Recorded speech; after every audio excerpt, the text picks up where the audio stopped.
మహాభారతం అనేది కురుపాండవుల కథ, కృష్ణుని యొక్క వృత్తాంతమేనా? శివుని యొక్క అంశాలు ఇందులో లేవా? ఎందుకు లేవు తల్లి? శివుడి ప్రస్తావన లేకుండా మనకు ఈ గ్రంథము ఉండదు.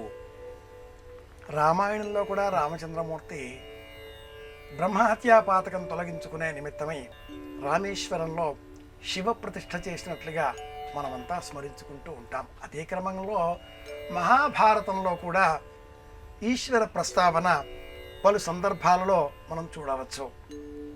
వనపర్వంలో అర్జునుడు పాశుపతాస్త్రమును కోరి ఇంద్రకీలాద్రిపై తపస్సు చేసిన వృత్తాంతం జ్ఞాపకం తెచ్చుకుందాం. అదేవిధంగా యుద్ధరంగంలో చండ ప్రచండ వేగంతో అర్జునుడు శత్రువులను సంహారం చేస్తూ ఉన్నాడు. తన కుమారుడైన అభిమన్యుడిని కౌరవులు సంహరించారు, అమానుషంగా అమానవీయంగా అన్న ఉక్రోషం కూడా లోపల ఉంది.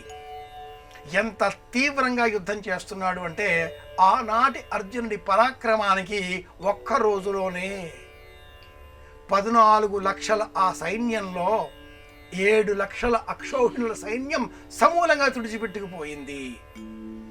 ఆ వేగాన్ని చూచి భీష్ముడే ఒక పక్కన నిలుచుండిపోవలసి వచ్చింది. ఒక్క రోజులో 7 లక్షల అక్షౌహిణుల లేదా 7 అక్షౌహిణుల సైన్యం.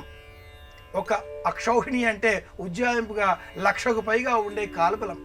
అంటే 7 లక్షల సైన్యాన్ని, 7 అక్షౌహిణుల సైన్యాన్ని ఒక్క రోజున ఈశ్వరుడి శక్తితో ప్రసాదించిన అనుగ్రహంతో అర్జునుడు మట్టు పెడుతూ ఉండగా కాసింత యుద్ధ విరామం అంటూ కాదు కానీ బాణాల శర పరంపరలో ఒకంతసేపు ఆగి అర్జునుడు ప్రదోష సమయానికి కాస్త ముందుగా కృష్ణుడిని ఒక ప్రశ్న వేశాడు.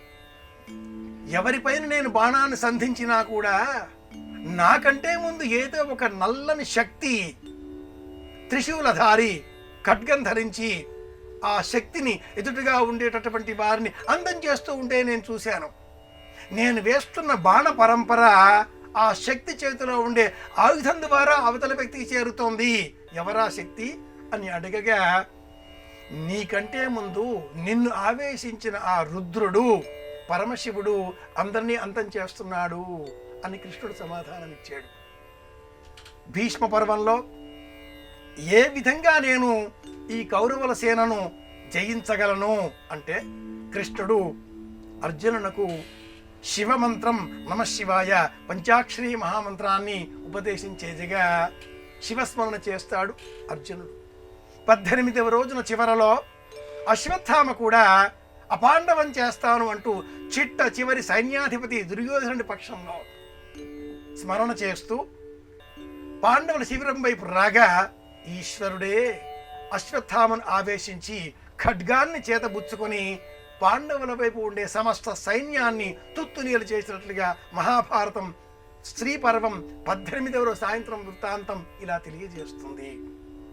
ఈశ్వర స్మరణ ఎటువంటిది అంటే రుక్మిణి కోరిక మేరకు పరమేశ్వర స్వరూపాన్ని కృష్ణుడే స్తోత్రం చేస్తాడు. అనుశాసనిక పర్వం తర్వాత కృష్ణుడు ఆ ఈశ్వరుడిని చేసిన స్తోత్రమే శివ సహస్రనామావళి. కనుక మహాభారతం అంటే అన్ని సందర్భాలలో కూడా మనం శివనామస్మరణ చేయాలి. ఈశ్వరుడినే మహాదేవుడు అంటాం. కాళాంతకుడు కనుక కాళా జనమక్కల వికరణ జనమోబల వికరణ జనమోబల జనమోబల ప్రమథన జనమ సర్వభూతరమణ జనమో ప్రపంచమంతా కూడా శివస్వరూపమే. మహాభారతంలో కూడా శివస్మరణ అనేక సందర్భాలలో మనం ఇలా చూడవచ్చు.